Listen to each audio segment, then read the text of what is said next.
It is certainly a privilege to be here to talk a lot about regulation, innovation, consumers, how do we drive investment, all those topics that are near and dear to the hearts of the people here on the panel, who are amazing. But I'm not going to go through and read their bios all the way through, because I think you're here to listen to them talk about these topics and these issues. But I will provide an introduction. So I will start down, and I have trouble with left and right because I'm left-handed, down at that end. And probably it would work for me because that's my left. With Tad Lipsky, who is the Acting Director, Bureau of Competition at the FTC, after retiring as a partner at Latham & Watkins. And while he was a partner at Latham & Watkins, he had an amazing practice, internationally recognized for his work on both U.S. and non-U.S. antitrust and competition law and policy issues.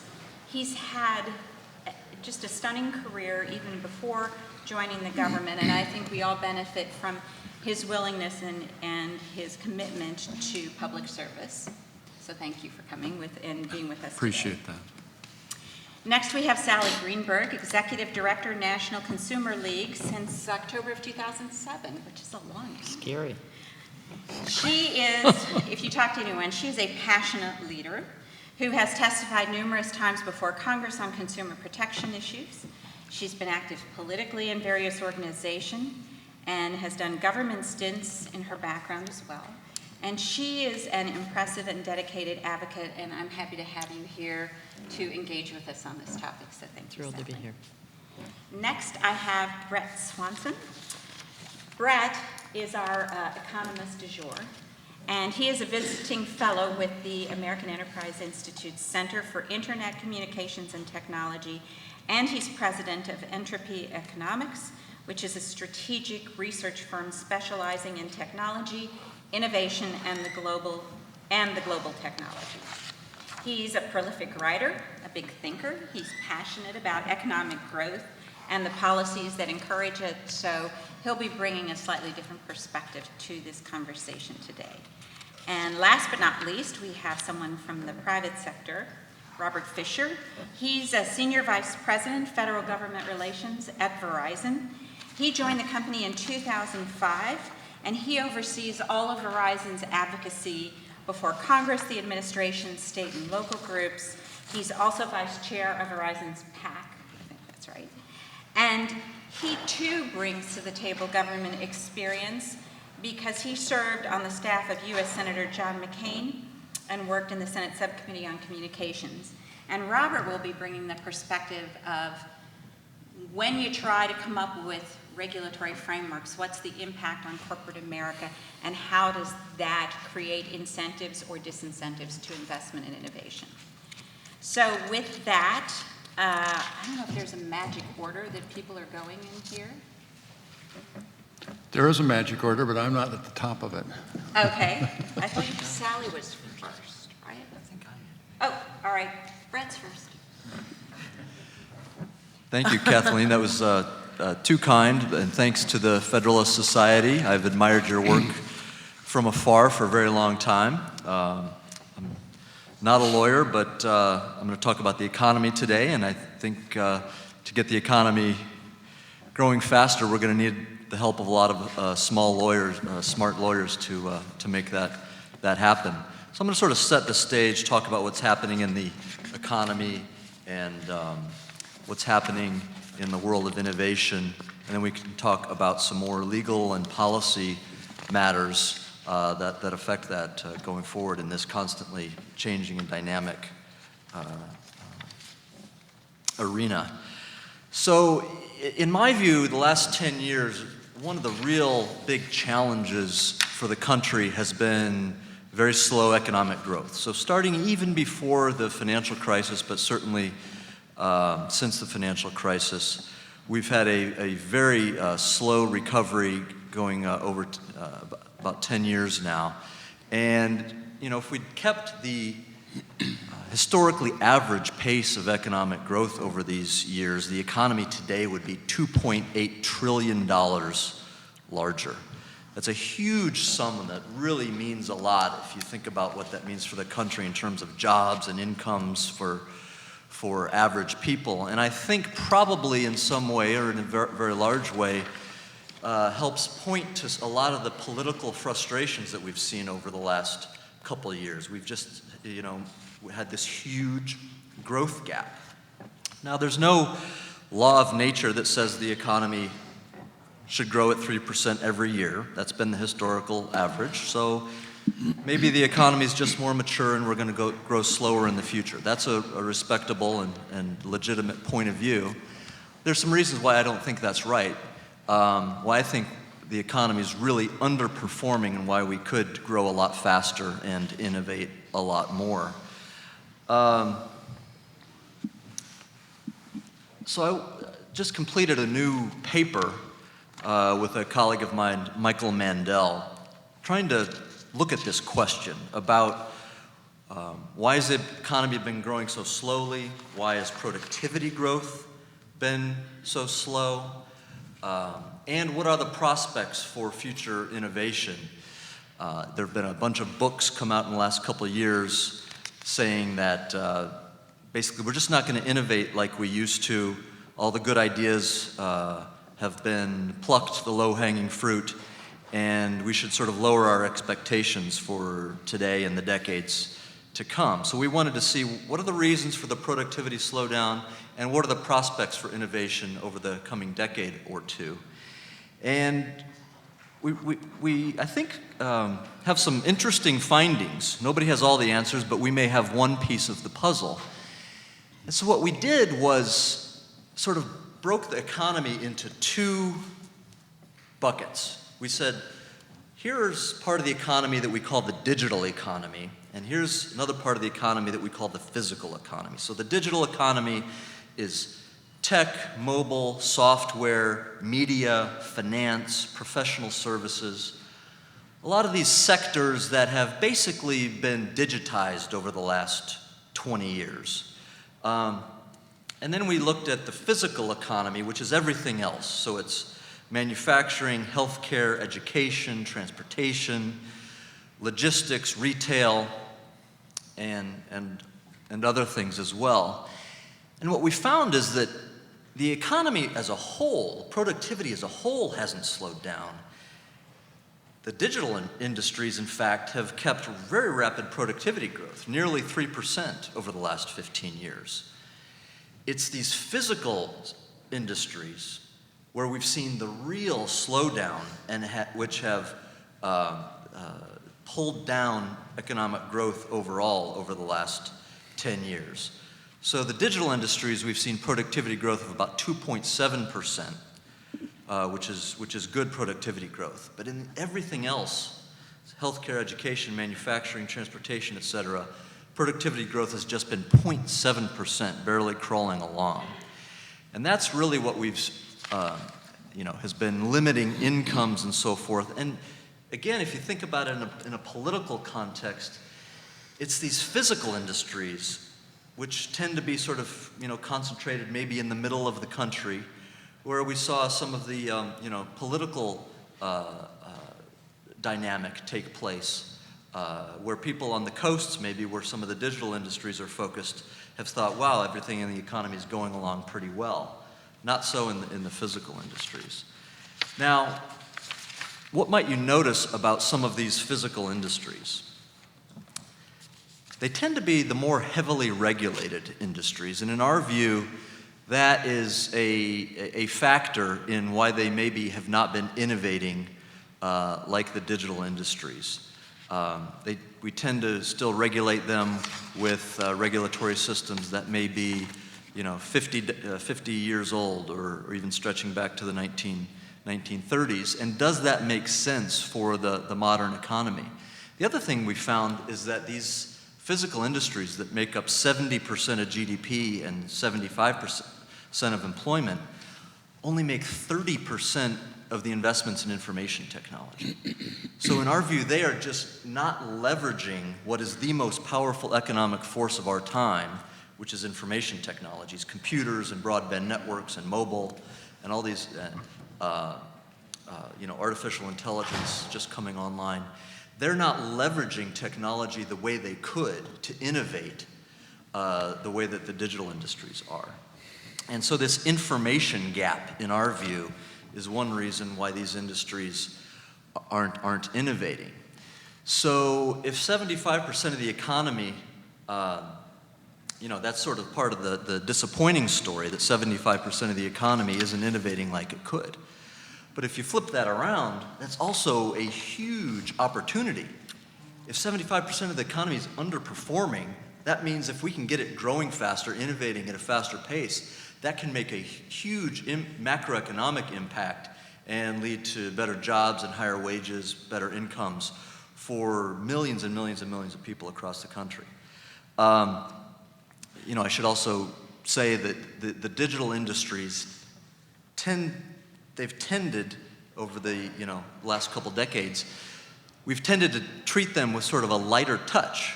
And so we've maybe not coincidentally seen more experimentation, more entrepreneurship, more innovation in these industries.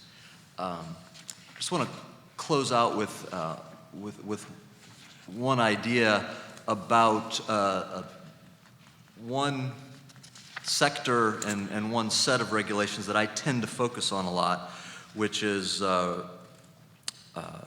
regulation of the internet and spectrum from the FCC and other sources, Federal Communications Commission. One of the most important infrastructure projects for the next decade or two is going to be 5G wireless, the next generation of wireless technology. And the one reason it's so important is because it won't just be important for smartphones and for 4K video and so forth. More than any previous generation of wireless, it is going to be the platform for all these other physical industries that I've just been talking about. So the way that we're going to reach healthcare and manufacturing and Internet of Things. So this is a really exciting and very important project, but it's going to take a couple $100 billion to build out this network. And the way that interacts with regulation at the FCC is that 2 years ago, we had this big new internet regulatory effort, the Open Internet Order, Title II, all of this, go into place. And in my view, that would have made it much more difficult to build out this huge new infrastructure project. Tomorrow, the FCC has a meeting where they're going to revisit this Title II order. And so in my view, that's one of the most important regulatory items that could impact the ability of this other 75% of the economy to innovate over the next couple decades. So eager to talk more with my colleagues and all of you, but I'll stop there now. Thanks so much, and I believe, Mr. Fisher, you're on next. Thank you. Thank you to the Federalist Society for inviting me here today. So I thought I'd give a little perspective from the corporate side of things, and I always hate following Bret because he is a really well-respected economist, and we've done some work over the years, and he's really well-respected. And if you haven't read a lot of his pieces, they get carried in a lot of publications. So thanks for your work, Bret. So just I'll throw out a couple of statistics that I thought would be interesting for everybody here. So obviously, given my position at Verizon, depending on how you view the world, sometimes you see a cell tower and you see a micro tower and you say, okay, I see this great big cell tower, and some people see it as an eyesore. I see it as digital commerce, interstate commerce, which is kind of what I point to my kids. I'm like, yeah, you see that palm tree that's dressed up like a cell tower? That's called commerce. So everybody in this room probably has one of these. And as we've seen over the years, when I first started in the telecom industry back in 1999, talking about this device and what it can do and the computing power that it had and the power of the internet was really just theoretical. It wasn't real. And I think even as we sit here today, which by the way, if you're on your phone and you're doing tweeting or you're emailing, that's cool. I'm totally happy with it as long as it's on Verizon. So it's like the one pass you'll probably get for the whole day.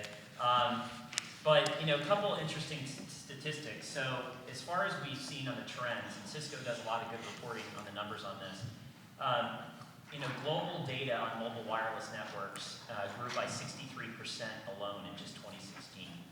And with an addition of probably about 500 million new connected devices that it went on global networks, across the world. And we expect over the next 4 years for mobile data traffic to grow 7-fold, just over the next 4 years alone. And when you break that down even more, mobile video, which is really kind of what everybody here, either you're watching something on the fly on your way to work, if you're on the train, hopefully you're not doing it while you're driving. You're watching your iPad at home, maybe you're surfing, over your Wi-Fi. But mobile video, which requires massive bandwidth and requires massive investment in networks, is expected to grow 9-fold between 2016 and 2021. So as you can see, just by those bare numbers, networks inherently you have to have heavy investment in technology and increased investment in spectrum as well. So a little bit here in the U.S., there's about, I'm going to play off the Economist here a little bit, but about 4.6 million jobs are either directly or indirectly related to the wireless industry alone. And the industry generates somewhere around $400 billion a year in spending. From a Verizon perspective, we employ about 160,000 employees across the country. Our CapEx budget is about $18 billion. So when you look at us and AT&T, our two companies spend more CapEx than the GDP of some countries. It's bigger than the automakers combined as far as investment. And the reason why we do that is for exactly what I mentioned earlier, which is when you see the growth charts of the internet, both wireline and wireless, it's massive. And you can't rely on today's infrastructure for tomorrow's needs. The internet really needs to be future-proof. So when we look at what the next generation is, and Bret talked about it a little bit, is really about 5G. And not patting our company on the back too much, but we have been leaders on this side of things for quite some time. We were the first company to really deploy 4G here in the United States, and we're already launching 5G. We're doing 11 different trials across the United States starting this summer, and those are going to be done all across the U.S., different types of topography, different types of places where you have trees, places where you don't have trees, so we can really do trials to see how it works from a consumer standpoint. So we really have to prepare, in our view, for what's coming. And you think about all the wonderful things we talk about, whether you're talking about augmented reality, whether you're talking about vehicle-to-vehicle, whether you're talking about the Internet of Things, all those things don't work unless we have robust wireless mobile broadband networks. And so you just think about vehicle-to-vehicle and autonomous vehicles for a minute. It's really important that you don't have a lot of latency, right? You're going to have an Uber driverless car driving you around town. You don't want high latency. High latency, you're walking across the street, Uber car doesn't see you. Oops, we got to work on that. It doesn't work that way, right? 5G is literally going to cut down on the amount of latency that we have between 4G and 5G, and it's really amazing. And you're going to need a densified network in order for that to happen, which means in the old days we thought of big cell towers, and that's how we provided coverage.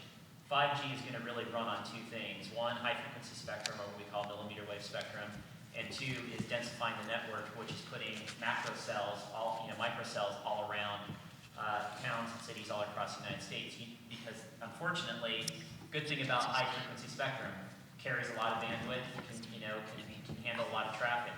Bad news is it travels just a short period or distance, so you have to have more of a densified network in order for it to work.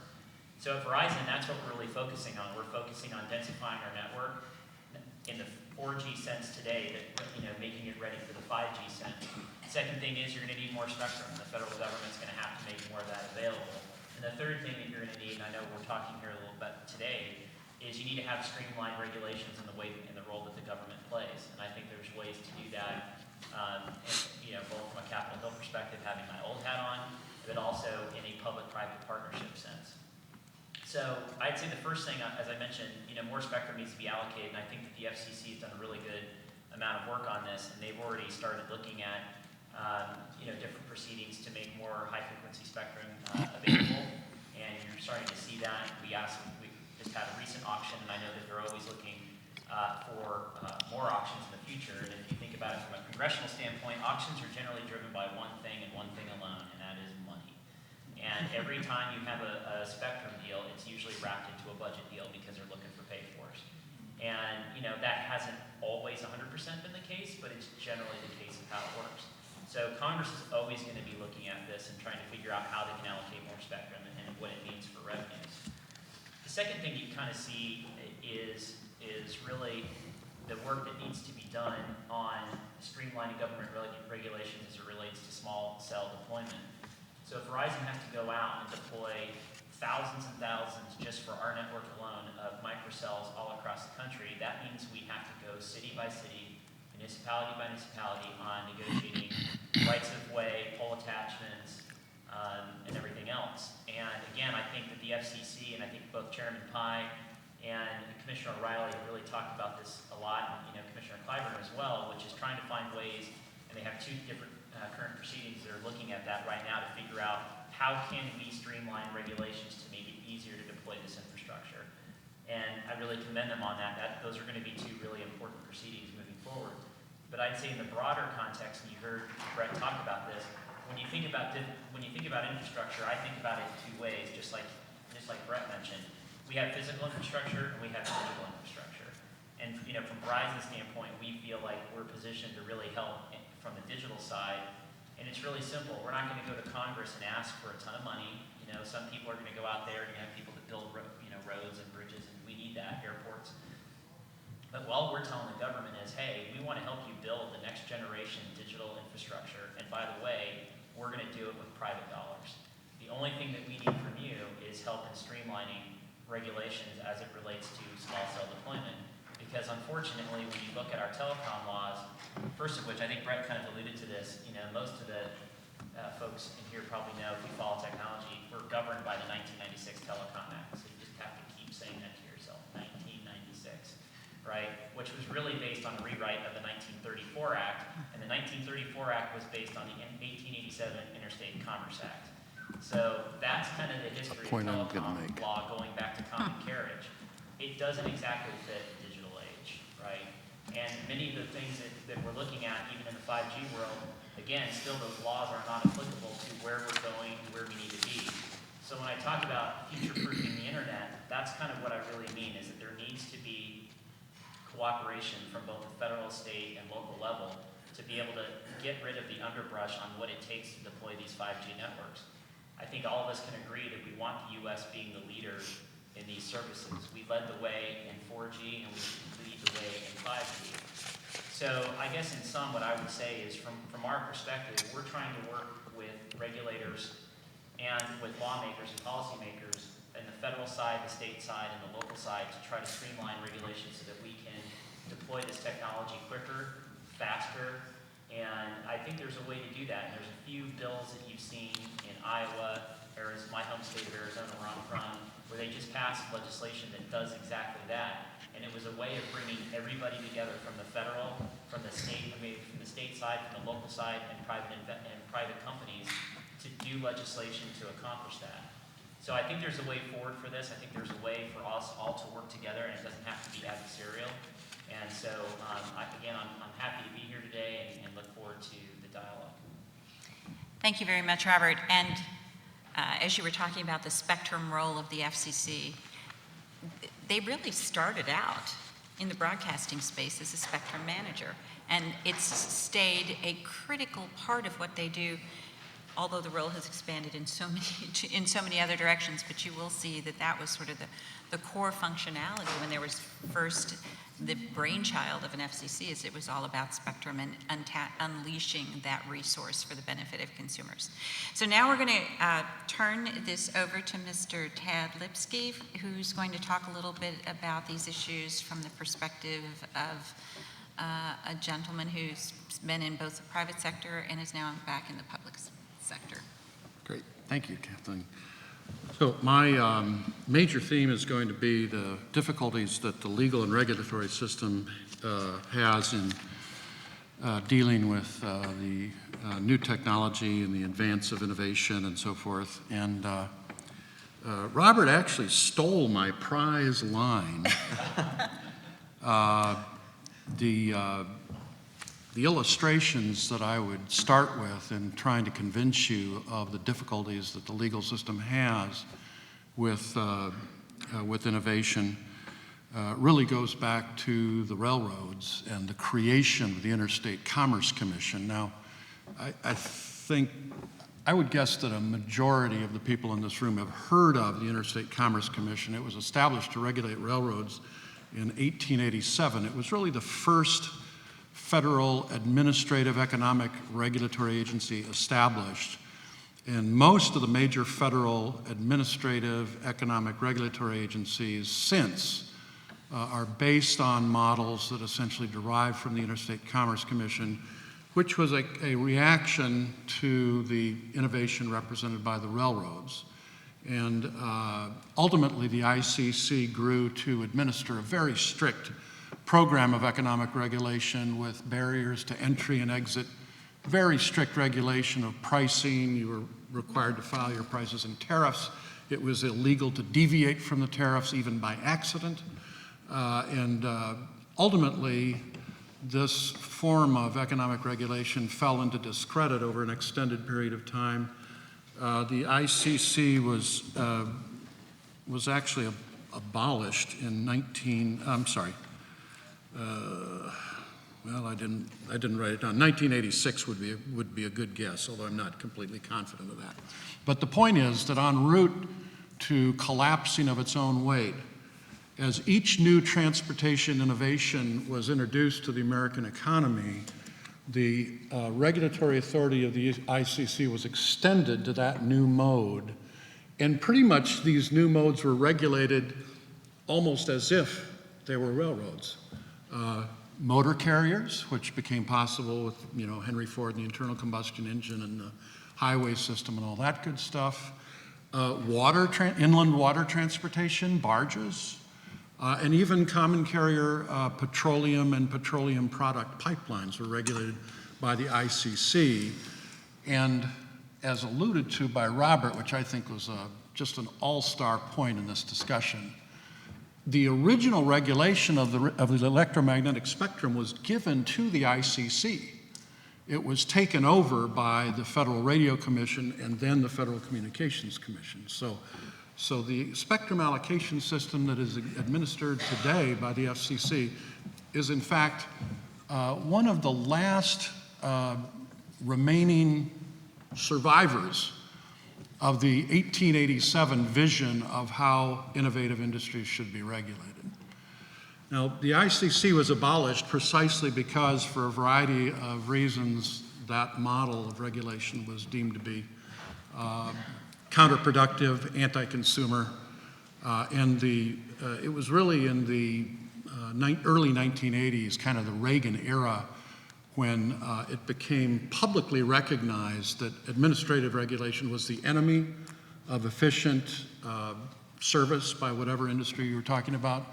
We had regulation of the civil aviation industry, first by the Civil Aeronautics Authority, which was established in the early 1930s, and then by the Civil Aeronautics Board, which was abolished also in the late 1980s. So now we've got remnants of the regulation, but pretty much restricted to fitness and qualification by the Federal Aviation Administration. Some exceptions in the international sphere, but by and large, this image of administrative regulation as the way to control innovative industries, to make them serve the public interest, that's all been abolished to the great happiness of the serious microeconomists who study what the results are. Lower prices, more rapid innovation. The sole remnant seems to be the Federal Communications Commission. So it's a perfect illustration of how if the legal system and the regulatory system rush in to take care of perceived problems that occur in the emergence of a disruptive technology, they often freeze the situation into a format that invites extension of the regulation to preserve the old model of the industry rather than to change the regulation and make it dynamic so that it welcomes new developments, so that it's a welcoming environment for new entrants and new technologies. The FCC has gone rather the opposite direction.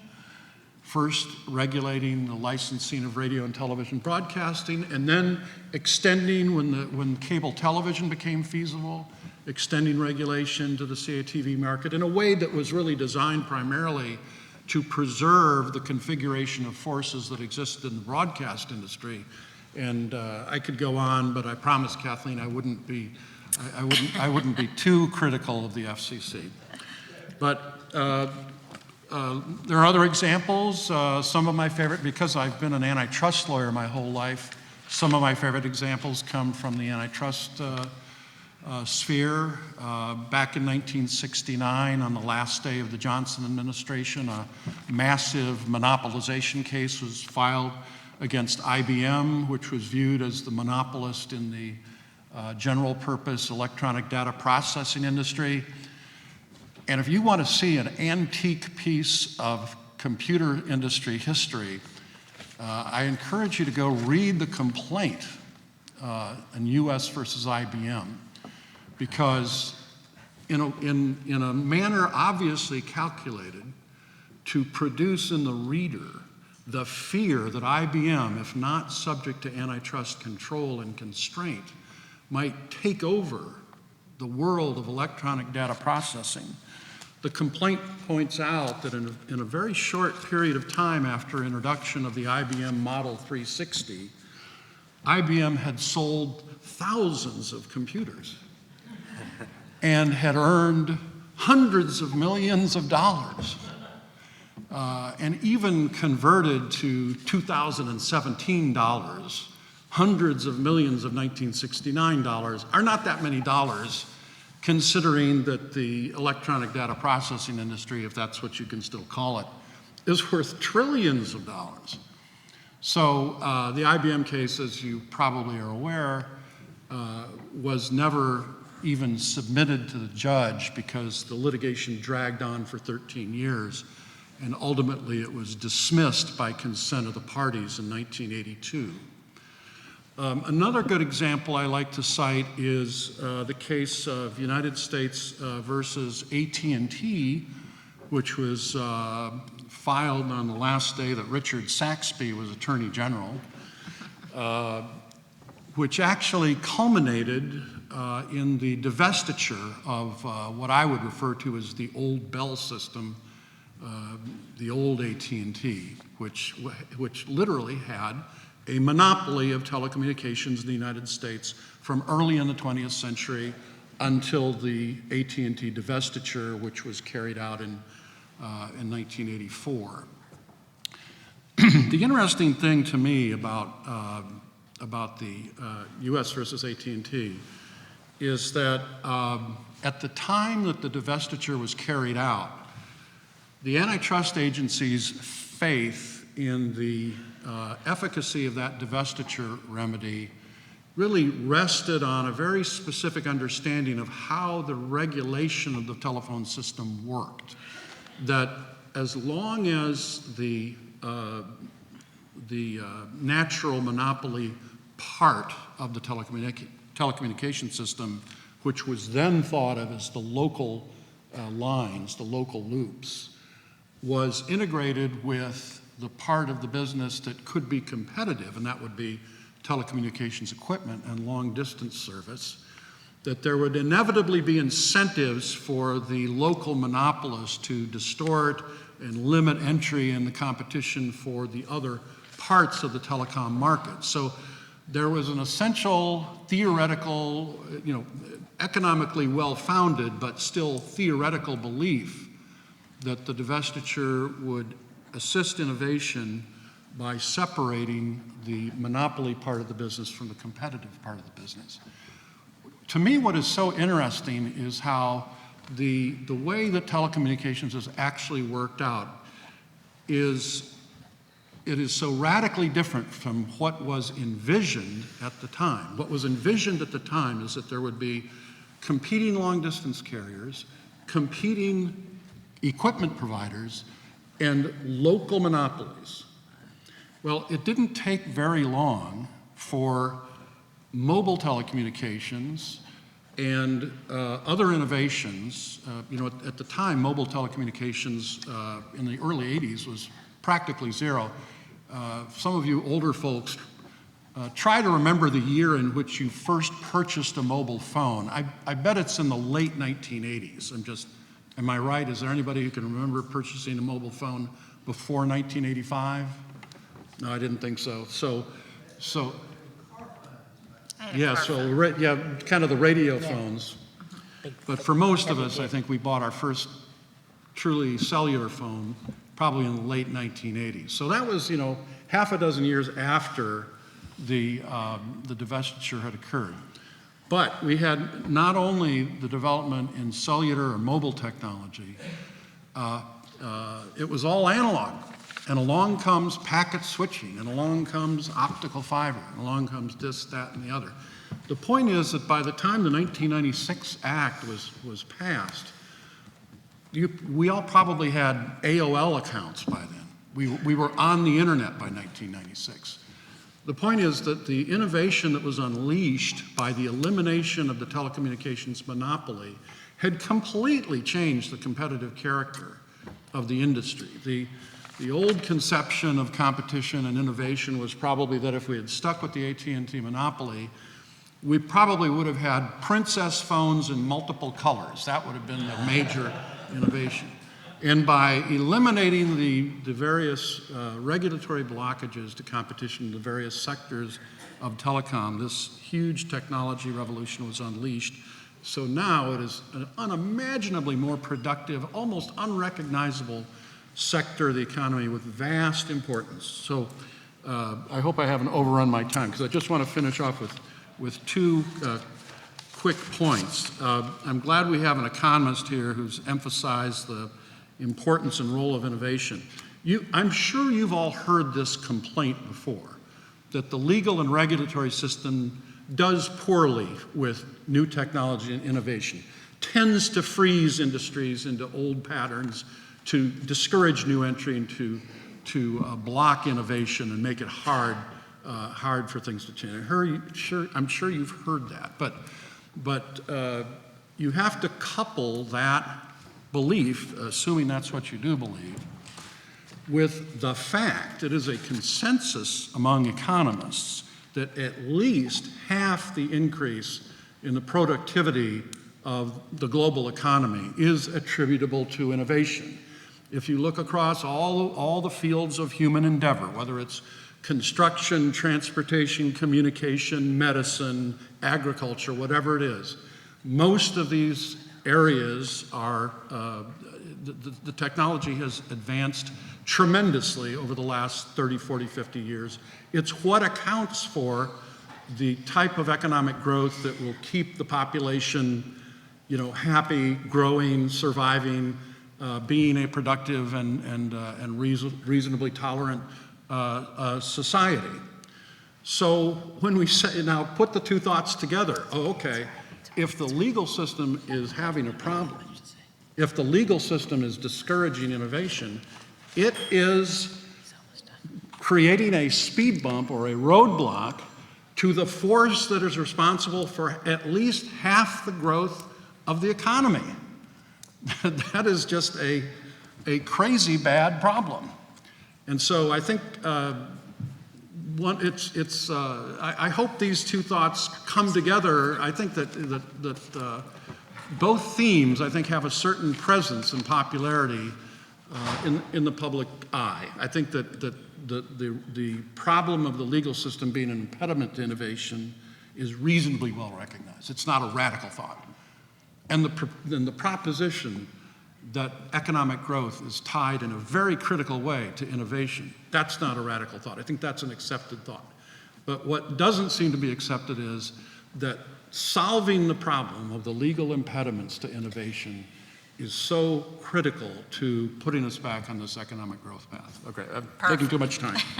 Thanks so much. And Sally, why don't you stand up, talk? Yeah. You've got lots of thoughts here that were delivered, so go for it.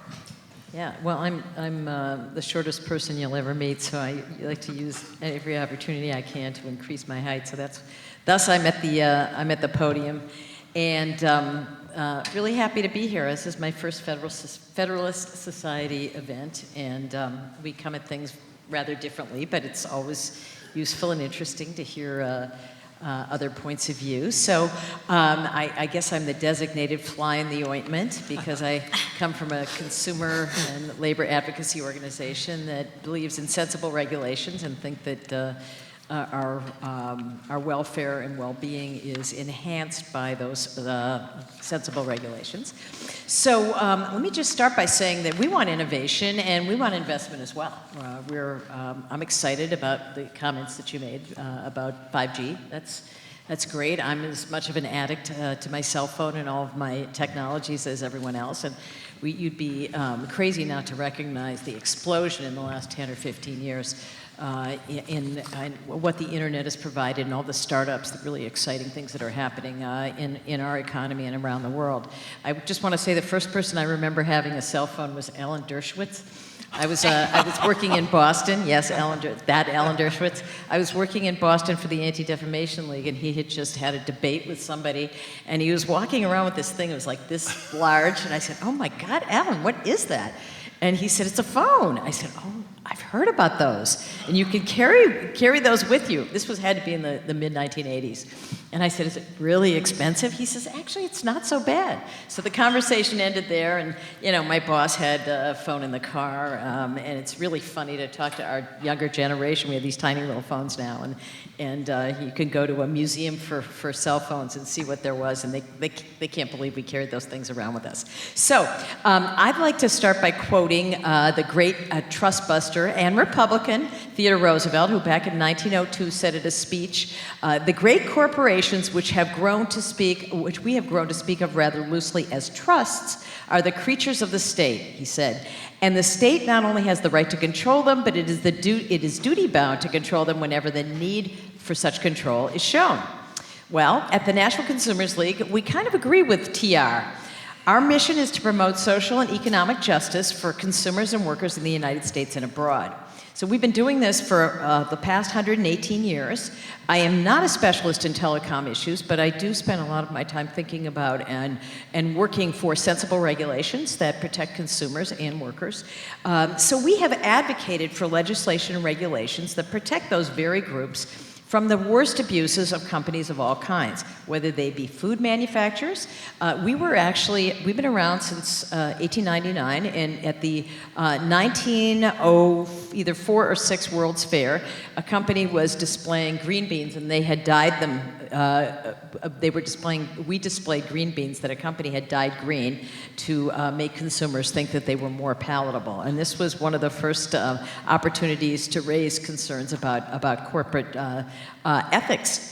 So we were also big fans of, perhaps some people in this audience may know this, but in 1962, President John F. Kennedy issued a Consumer Bill of Rights. It was 4 or 5 pages long, and it was the consumer's right to know, the consumer's right to be informed, the consumer's right to be safe. These were all really important consumer developments. And when we're thinking about and talking about consumer regulations and consumer protections, things like the Refrigerator Safety Act of 1956. I'm going to assume that there's no one in this room who knows what that was about, but actually what it was launched to protect kids who crawled into refrigerators to play hide and seek, and because refrigerators, remember those days? Now we're really going back. You close a refrigerator and it would click. You couldn't open it from the inside. I grew up with one of those refrigerators, and I'm dating myself. We even called them ice boxes because my parents called things ice boxes then.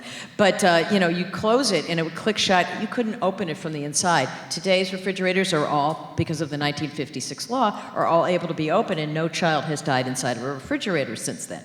So we're also pushing for common sense data security rules that require companies to protect the vast amounts of sensitive personal information they're collecting about consumers.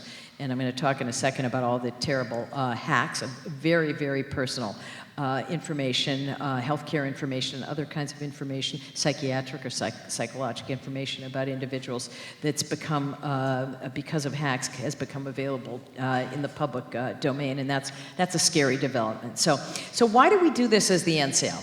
It's not because we hate innovation, as I said initially. In our view, sensible regulations is what makes innovation possible.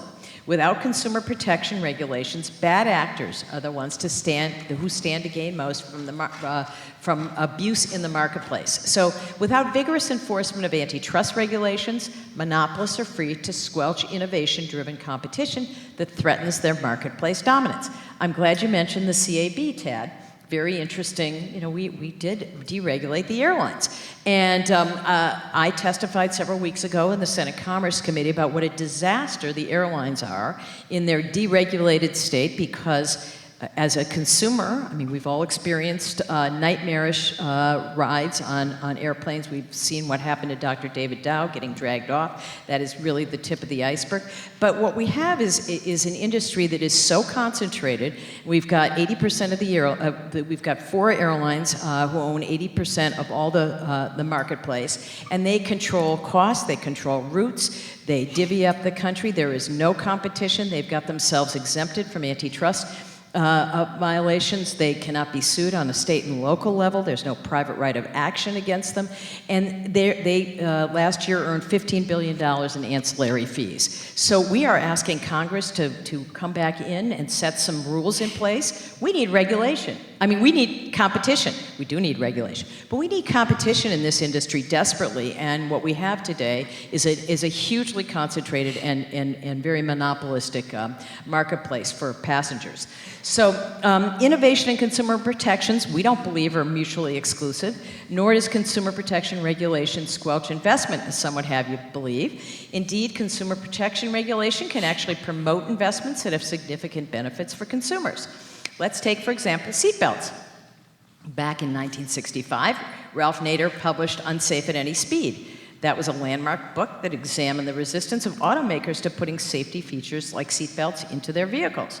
In response, we passed regulations that require seatbelts to be installed in all cars. Far from slowing investment in automotive vehicles, these and other safety regulations, such as requirements for backup cameras, so little kids don't get backed over and killed, which is a campaign that I worked really closely on. Safer airbags, many airbags, head airbags, airbags for feet and legs, lower body parts have made a tremendous difference in protecting consumers who get in accidents.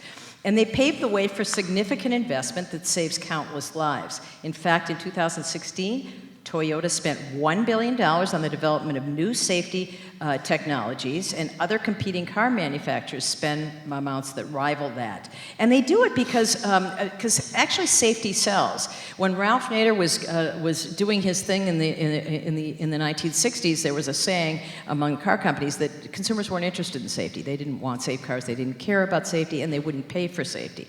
So I worked on getting backup cameras required in vehicles so that you could see behind you, because we did CNN came out and they did a video of 62 two-year-olds behind a Chevy Suburban, and you couldn't see a single one of them with the rear view mirror or the side mirrors. So kids getting backed over and killed, a phenomenon that still goes on today. If you look at any ad for a van, even just a sedan, but certainly a van or a SUV, you'll see one of the first things, if not the first thing that's advertised, is it has a rear view camera. And I have to say, I really enjoy seeing that, because we were told by the auto companies when we ran around to have those conversations. I was with Consumer Reports, Consumers Union at the time, that there was no need for these cameras. And in fact, they have and will save a lot of lives. So let's take another example, pharmaceuticals. This is one of the most heavily regulated industries in the country, and for good reason. History is replete with snake oil salesmen who promised that their patent medicines would do everything from curing cancer to ending rheumatism. And that's why today we have federal consumer protection regulations requiring a strict schedule to ensure that any drug marketed to the public is as safe as possible. We don't think that's halted innovation, and in fact, I think the numbers show us that quite Quite to the contrary, according to Pharma, their members invested $58 billion in R&D in 2015. That number has grown from 2015 from $2 billion in 1980. Which brings us to the focus of our panel, which is innovation and regulation in this technology space.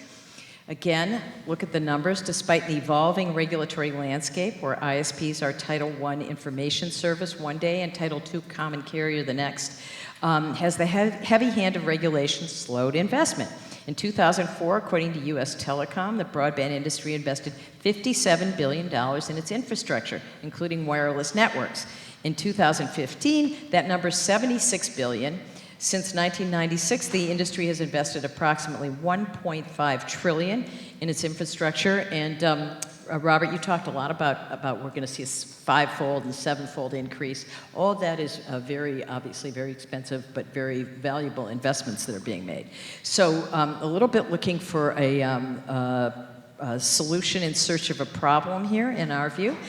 Despite the threat of the heavy hand of Title II regulation, when industry talks to Wall Street, including Verizon, and I do have a Verizon phone, by the way, I just want to make sure we check that box off. They're pretty clear it won't affect their investment decisions. And take, for instance, the Verizon CFO, Fran Shammo, am I saying his name right? Who was asked in 2014 whether Title II would affect Verizon's investment strategy, and he said in response, to be clear, this does not influence the way we invest. I mean, we're going to continue to invest in our networks and our platforms, and nothing's going to influence that. Which isn't to say that all regulations are perfect or couldn't do a better job of sparking innovation. Certainly there are cases where regulations need to be looked at with a fresh set of eyes to determine if they're still necessary. Take, for instance, ride-sharing services like Uber and Lyft. You have companies that have disrupted existing markets and built services that consumers love.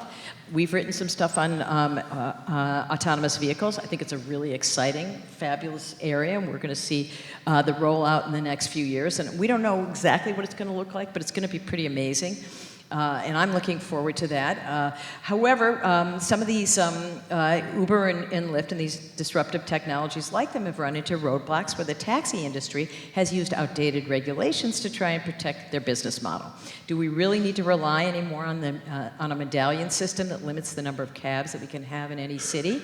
We're not so sure that's a good idea. At the same time, we think it makes sense to think whether other consumer protection regulations that were initially developed for the taxi cab industry should apply around things like vehicle maintenance, driver background checks, or insurance. So I guess what I would close with is saying that what we need is not to rely on dogma like job-killing regulations that we hear a lot in various circles, but instead look at how consumer protection regulation evolves.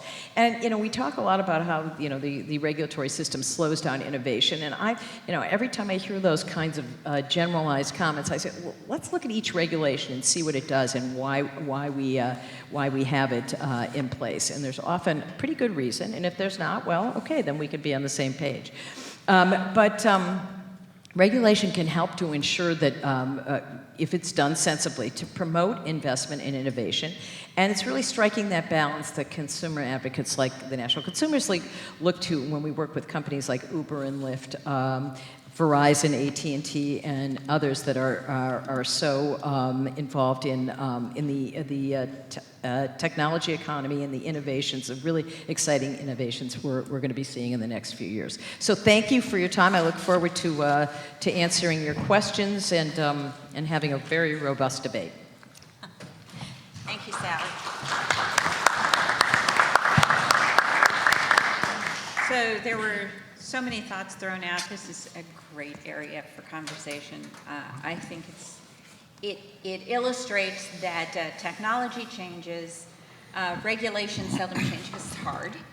And then there's, I think, two levels of thought around when and how you regulate. And so I want to start with that. And so see if you agree with me, and if you don't, tell me why. But as folks were talking, it occurred to me that there's regulation to prevent market abuse. You've got too much power. We need to manage that market power, and here's what we're going to tell you to do. And then there's regulation to achieve certain public policy goals and objectives that it's believed that the marketplace can't deliver on its own, that it might be a robust, competitive marketplace, But we've got some public policy objectives, such as broadband to rural markets. We don't think that the marketplace will deliver that. And so that would be a second layer of regulation. So if anyone who wants to jump in on that, because I do think you need to look at them slightly differently about what's the role of the regulator to address those concerns. Well, I'll start. I appreciate a lot of Sally's comments, and I think they point to, and Kathleen, your question, they point to one thing I would like to emphasize, which is that just like you like innovation, I like safe consumers, right? I think that's something we can all agree on, and I think that's what we should focus on more in a lot of our regulatory policies, is what's the real impact on consumers. And I think there have been instances in the past where, safety has been enhanced, where we've been able to make minor tweaks, to keep the air and water clean and make refrigerators safe and so forth, that probably haven't added huge amounts of cost, but it actually helped a lot of people, and has probably not squelched a lot of innovation. So there are a lot of those instances. What I'm worried about is that in too many cases today, we sort of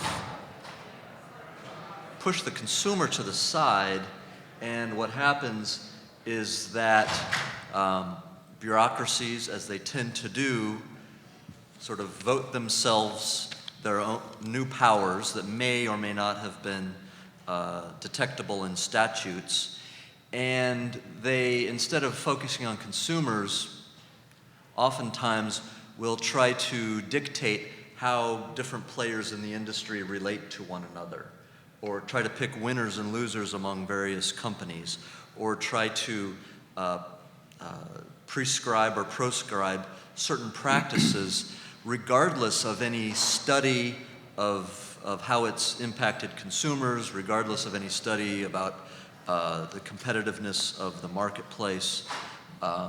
And so, that not in every case, my worry is that when we do cross that line, going beyond consumer protection, consumer welfare, that's when we start to see, I think, sort of the innovation stifling examples of overregulation, of which there are a number. We may have agreement here, I don't know. Sally, do we have any?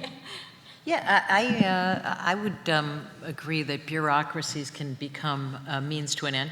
We've seen bureaucrats who need a reason to keep busy, and reams and reams of paper and rules and regulations. I've noticed the corporate lawyers are good at that too. Reams and reams of 30, 40-page agreements on our phone contracts, our mobile phone contracts, and on our credit card contracts, and the contracts of carriage with the airlines. So we can, private industry can do that as well. But yes, I agree with you. I wish you'd come and talk with me. Could come over to the Consumer Product Safety Commission and talk to two of the Republican commissioners about how some of these regulations won't cost a lot and actually could help save a lot of people, because they're certainly not convinced of that. But yes, there are regulations that are over the top, and but like I said, specifics really help. Let's talk in specifics. What regulations don't we like? What are the problems? How did we get there? There's a whole scale attack on regulations for this administration. The president says he's going to repeal 2 regulations for every one passed. I mean, it's absurd. And I've worked on a lot of regulations that are super important and have saved a lot of kids' lives. And just to make a blanket statement like that is actually really dangerous, and it's dangerous for consumer protection. I'll leave it at that. Although it's a low bar at the FCC, I will say, to get rid of 2 for everyone, because there are so many legacy regulations. So how many of you have worked on a proceeding, a rulemaking proceeding to create new regulations? Anybody in this room? I have. Probably a lot of people. How many have been able to ever get a regulation undone? That's probably part of the challenge, especially in a technology space. I don't know if you want to. Yeah, I'll just, From God's mouth to your, from your mouth to God's ears, if that's the case. I'm more focused on safety, obviously, safety issues. I totally understand. So, I hear you. I would just say, Sally, I mean, you said it a few times actually, and I love that you quote Teddy Roosevelt, great president, but you said sensible Great regulation president. several times, and you also, said the quote from Teddy Roosevelt, when the need, I guess, for regulation is shown. And I think that's a very telling quote, because here's the major problem I think that we see at regulation at all different levels, which is I think it's easy to write, and as somebody who used to write law, I'm a non-lawyer, but I used to write law when I worked on the Hill, there is a tendency, though, to over-regulate without a demonstrable harm to competition or to consumers. And I think that the way, if we're going to look at regulations, I think that we should look at a body of evidence, and sometimes that's either from an economic standpoint, but I also think I guess in short, it shouldn't be theoretical. It should be, or what we think could be a harm. I think there actually has to be, at least for this, maybe for this, again, the non-lawyer speaking to some of the lawyers in the room, there needs to be shown a cause, right? There needs to be shown a factory of evidence of which a regulation should be enacted and why it should be enacted.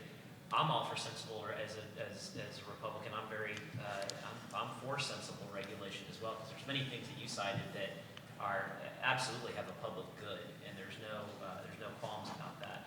And I think that oftentimes, companies like ours, and I spend a lot of time, talking to either regulators or when Kathleen was in her former position as a commissioner, where we have to take a look at the totality of the regulation and then try to make a determination of what are we trying to solve, right? And I think a lot of time that gets glossed over too easy, and I think, as Kathleen properly noted, undoing that regulation once you've done it becomes extremely difficult. And so I think that's why sometimes if we just, I don't want to say hit the pause button, but we go into first gear and really try to think about these things, which is why, speaking as a former Senate staffer, that's why you have the Senate to kind of pause a little bit, slow down, take a methodical look. But They I are think methodical. Used to. So anyway, Do you want to jump in at all? No, Good. I liked Robert's answer. Okay. The other point I'd add is that what happens in a regulatory environment where you're dealing with new technology too, is that regulations are developed before you really know what it's going to do. And then the regulations are probably not quite accurate, and they're probably not accomplishing what you wanted anyway, and then you have to try and fix it in the process is incredibly hard, but that level of patience is hard to come by, where you say, let me see how this is going to play out before I design an entire framework around a technology I don't yet understand. And I would say autonomous vehicles fall into that category, and we have taken a bit of a lighter touch than some of our colleagues in the consumer protection or the auto safety field. Saying both, we really need to see what this technology brings us. We do have to have some rules and guidelines, and perhaps in some areas some regulatory structure, but it's a really exciting development. It's going to completely transform and revolutionize how people get from place to place, and we don't want to interrupt the development of this technology, because it could have huge safety benefits. 94% of accidents are caused, they think, NHTSA would say, National Highway Traffic Safety Administration, would say are caused by human error. If you can eliminate a lot of the human error that goes into auto accidents and the 35 to 40,000 people who die every year on the roads, that would be huge. So we see a lot of safety benefits, and so we've said, we can't always trust the auto industry. We know that they've screwed up a lot in history and recently, but we want to let this technology flower.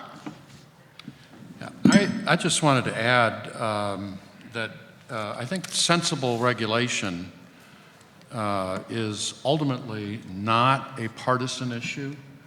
The first administration as I mentioned, the ICC was created in 1887, and the CAB was created in, I think, 1934. And the first administration to seriously discuss the possibility of transportation industry deregulation was the Kennedy administration. And the Airline Deregulation Act was actually passed during the Carter administration. And the fellow who is regarded as the father of airline deregulation is Fred Kahn, the late Fred Kahn, who was Jimmy Carter's chairman of the some White House agency that I can't even Some remember agency. anymore. But Not the CAB. the Council on Wage and Price Stability, yes, no Yeah. longer extant. So I think ultimately, not necessarily in all years and with respect to all fields of regulation, but I think if you look at the long sweep of history, sensible regulation has and should enjoy bipartisan support. We've got some questions from the audience. Yes. A lot of questions. Thank you, Kathleen. This is a great panel. I'm enjoying the discussion. I'm enjoying the historical view and certainly the futuristic view. My name is Dan Callahan. I'm from the Government Blockchain Association. So we just launched. We advocate for the use in that 5G category of this new technology named blockchain, which is used heavily by the cryptocurrency community. So I think my question to the panel, and it's a wide open question, what's the call to action? How do we start reasonably looking at, as a government, the reasonable use of this innovation called cryptocurrencies and blockchain? Because it's rich, very rich, with potential and efficiencies and optimization for things like voting. The nation of Estonia, very small nation of course, but they've proved it to be very useful for citizen-based services, which increase convenience, increase security, increase speed. So I'm just curious if you've heard of blockchain and if you're willing maybe to give your opinion on how we can start to adopt some of these new innovations in the 5G category. So I guess I'm not familiar with the technology, but obviously I think that as we look forward, there's going to be all kinds of different challenges to how we address a kind of I would say, digital economy plus a digital government, right? And especially like when you're mentioning voting. And so I think, and I'm not a cybersecurity expert by any stretch, I know enough to be dangerous, but I think that a lot of those things will be proven over time about what is the secure technology to be able to do that, especially when you talk about, voting. I mean, we have electronic voting now, but when you have kind of an internet-based or, kind of a digital-based voting system, certainly there'll be a robust discussion about, encryption and how that works and, cyber hacking. But the world that we live in today, as we all know, you see different cyber hacks each day, everything from financial institutions to, retail and everything else. And I think the biggest challenge for you going forward would be that while 5G and the next generation of mobile networks provides a fantastic platform from everything from efficient and e-government to healthcare and education to autonomous vehicles, I think the outgrowth of digital currency and cyber voting and other things will be interesting, and I think you'll have to be engaged in the public debates mostly around privacy and encryption and cybersecurity. So I think those are the things where you guys can be helpful as experts is talking to a lot of folks in government who are already thinking about that, and as IoT launches, some of those things in IoT will be in the same bucket. So. Just a few brief thoughts. It's a good question. I like to think of blockchain. It has its obvious uses for replacement or supplementary currency, but if you think about it in a broader context, it's a system of distributed trust. And so if you look at what's happening, this amazing world of information that we have today, it's enriched our lives in so many different ways. But this flood of information, we've sort of started to see also has a downside. There's a lot of good information and there's also a lot of bad information out there. And so in this new world where there's so many data points, so many transactions, so many tweets, etc., how do we know what's real and what's not? And so these new systems, we need a system of distributed trust to know what transactions are real, whether people are who they say they are online, to register titles and other things, to know that somebody's vote is real. And so this is one technology that has a lot of promise to help with this new challenge that we have about trust. And obviously the banking regulators have a lot to say about this because one of its main uses is in currency, and they're grappling with it right now. It's not easy. But my sort of default, I like to tilt towards a system of permissionless innovation we like to talk about, where we want to be, our bias toward innovation rather than preemptively, blocking new experiments. I will add from the corporate perspective, just because we're talking about innovation and investment, cybersecurity, investment in, and costs of maintaining a secure infrastructure for whatever business you're in, is huge and growing. And what people sometimes forget is you have to find that money somewhere. It's not just sitting there. It wasn't, it didn't all of a sudden show up next year when all of a sudden there is this new bucket of spend that you have to have and new experts that you have to hire. Now, it is what it is. It's out there and it's going to happen, but then I think it does become important for us as in government to start thinking about, all right, are there burdens and obligations that are regulatory focused that have nothing to do with social good or social policy, that are vestiges of a prior regulatory scheme that can be eliminated to free up capital spend for something that is incredibly important. And that's a hard conversation to have when our framework for regulation is so cumbersome, both for adopting regulations and eliminating regulations. Next. Good afternoon. I'm Michelle Roberts from New York. This is a question for Ms. Greenberg. One of the barriers to innovation and growth in the American economy that has been getting a lot of attention by organizations like the Federalist Society and AEI are occupational licensing requirements, which affect smaller industries like hairdressing, florists, and tour guides. And critics of occupational licensing have pointed out that not only do these regulations not protect consumers, but they exist solely to hamper competition and protect existing market participants. So I wanted to ask if your organization has a view on this debate and if you could share your views. Thank you. Yes, thank you for asking that question. I believe in those protections and regulations, and I suppose one could argue that some of them are over the top. But we began to look at some of these trainings that are in place for somebody who does your nails, somebody who does your hair, somebody who, who's a beautician. You named a couple of other areas. If you don't have the right training, when you do, if you're not sterilizing, let's say your tools, when you're doing pedicures and manicures, if you don't know how to use bleach and hair color, dye, etc., appropriately, you can do a lot of damage. And so I think training and licensing in those areas, and it's become one of those hot potatoes. I know that some liberals have taken off against these are industries trying to protect themselves. Sure, there's maybe some of that in some states. The regulations tend to be state-based. But I do not believe in discarding those willy-nilly without looking at what's really required here. And so we looked into this very thing. For example, nail salons. You wouldn't believe the number of people who've gotten very serious infections and had to go to emergency rooms because of the improperly cleaned tools or people who've lost their hair. And sometimes it doesn't come back because a hair professional wasn't properly trained or used the materials badly. So I'm not saying they're all right, but I am saying there's a very important place for them, and they didn't come from nowhere.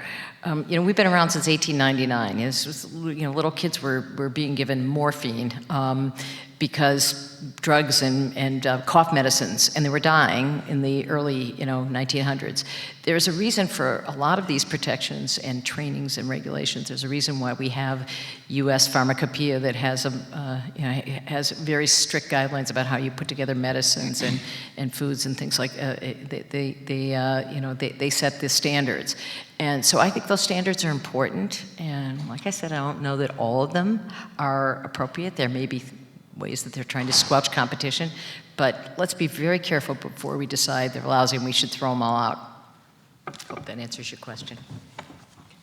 I want to propose a slightly different view and see your comments. I think that the the issue is not whether we cut the rules, as most people talk about, but in my view, every time you cut a federal rule, you create hundreds of rules by corporations and entities, because things need to be done, and every time something needs to be done, there is some rule to be done. If we stop putting regulation for all the power companies in the country, then each power company will create its own rules to decide how they're going to do things.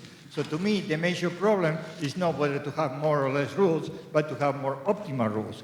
And with regard to innovation, in my experience, is that the major problem affecting innovation now is there are too many non-uniform rules. If you take something like healthcare, for example, you have 50 different rules that govern how you process a blood test. But nowadays, we don't send blood tests to local labs, we send it to national labs.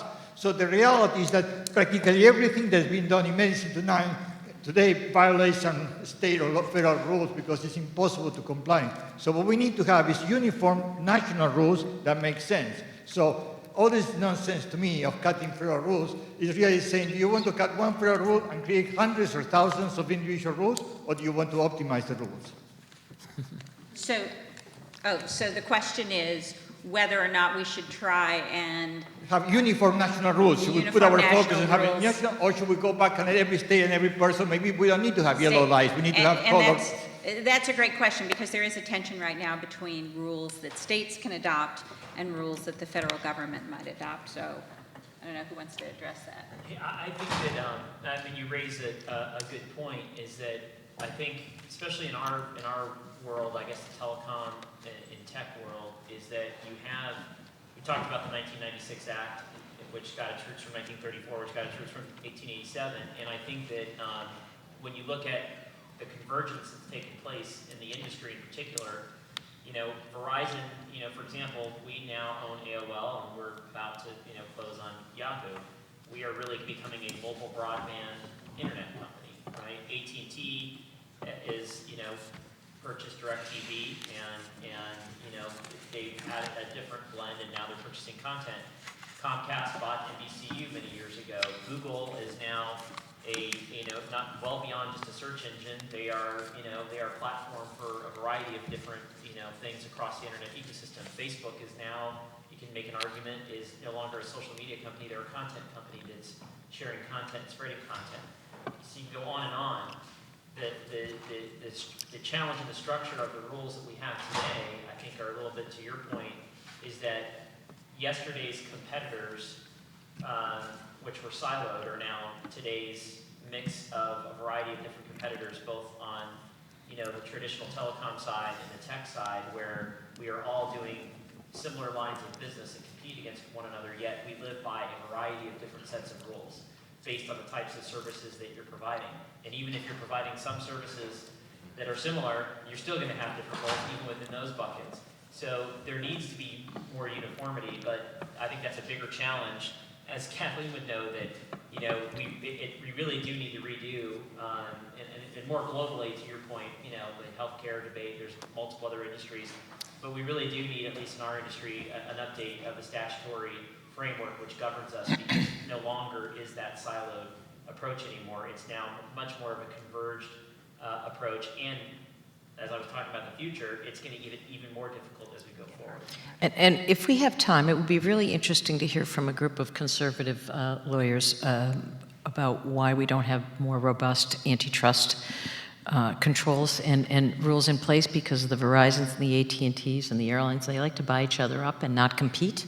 And I thought this was an economy and a group that believes in robust competition, and we see less and less of it all the time, and the consumer pays with higher prices and more concentrated industries. I'll leave it at that.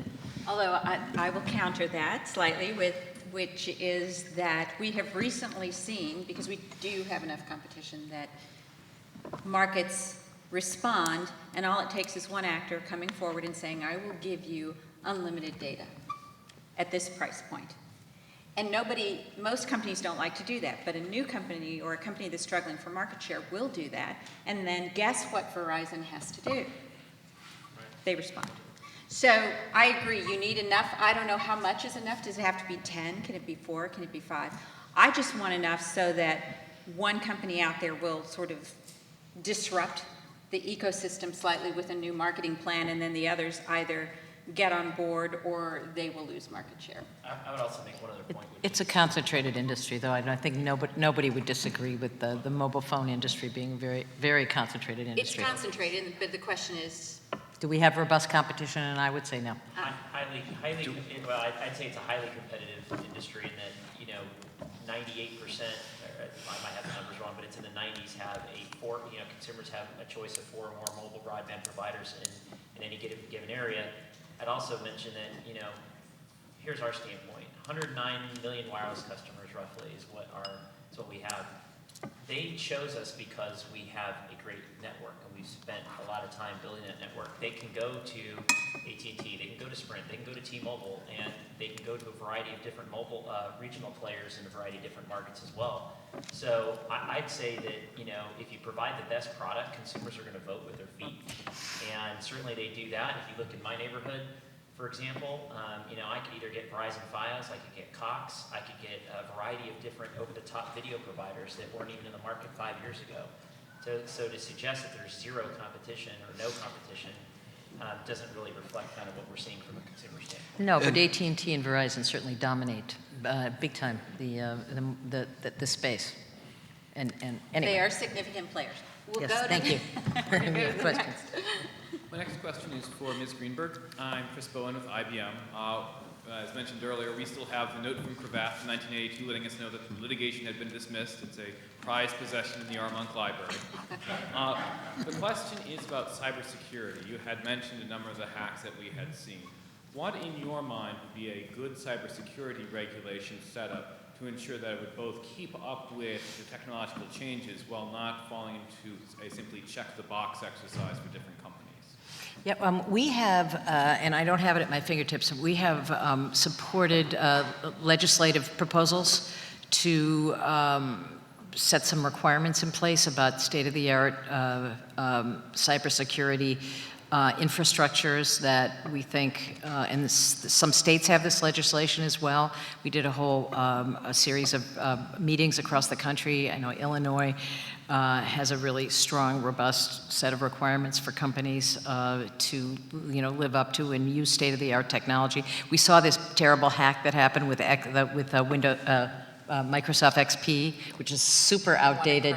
Yeah, it means things like that continue to create openings for hackers to come in and wreak havoc. And so we need to make sure that companies have incentives, and if they do not have proper incentives in the marketplace, they need to be required to meet a certain series. I'm sorry, I don't have the details, but I can get them for you. But there is legislation out there that's been introduced in the Senate, in the House, to vastly improve, and also consumers should know when there's been a massive hack.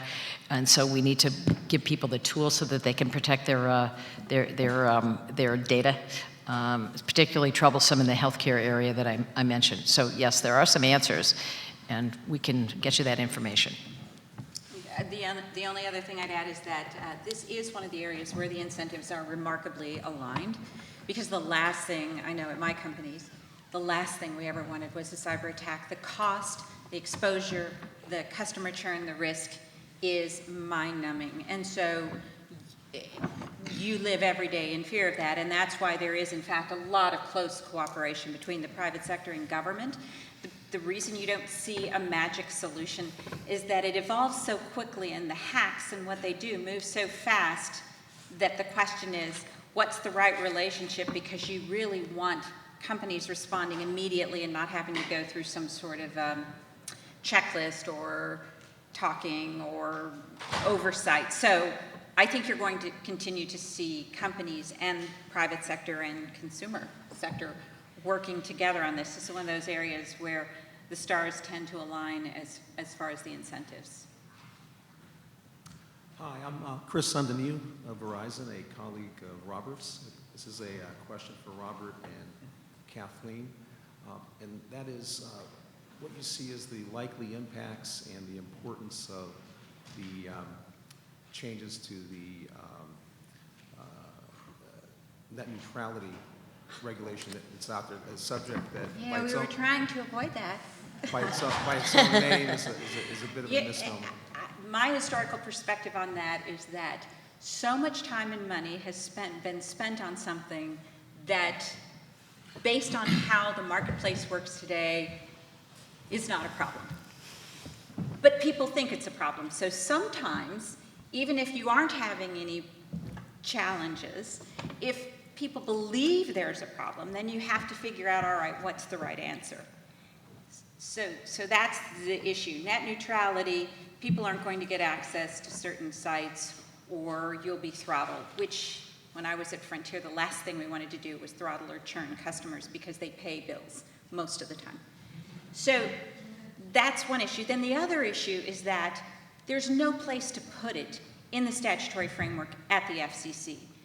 Chairman Kennard back under Clinton, and then Michael Powell, and then we've got Wheeler, and other commissioners have all struggled because the statute, no place in the statute talks about the internet. No place in the statute is there a reg framework for managing this issue. And so you can either put it under Title I, which is a catch-all that no one's really sure what it means, or you can put it into Title II, which was designed for common carriers who file tariffs. It's an ugly, ugly problem. And if you'd asked me 10, 15 years ago if this is something that I'd be talking about with anyone other than my nerd friends, I would have said no.